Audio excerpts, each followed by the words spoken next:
ಪ್ರೀತಿಯ king the one and only Shivanna.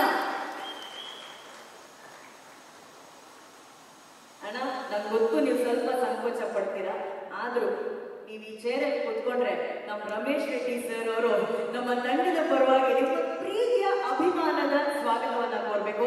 ನಂತರ ಅವರು ಅಭಿಮಾನಿನೇ, ಅವರು ಫ್ಯಾನೆ. ನಿಮ್ಮೆಲ್ಲರ ಚಪ್ಪಾಳೆಯೊಂದಿಗೆ ಸ್ವಾಗತಿಸಿ ಎಂ ರಮೇಶ್ ರೆಡ್ಡಿ ಸರ್. ಇದು ಹೋಮ್ ಸ್ಟೇ ಅಲ್ಲ?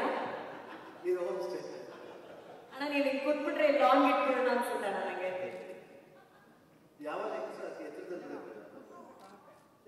ಆದ್ರೆ ಅಣ್ಣ, ಈ ಪ್ರೀತಿಯ ಸನ್ಮಾನವನ್ನ ನೀವು ಇಲ್ಲಿ ಕುತ್ಕೊಂಡು ಸ್ವೀಕರಿಸಬೇಕು. ರಮೇಶ್ ರೆಡ್ಡಿ ಸರ್, ನಾವೆಲ್ಲರ ಪ್ರೀತಿಯ ಚಪ್ಪಾಳೆಯೊಂದಿಗೆ ಸ್ವಾಗತಿಸೋಣ.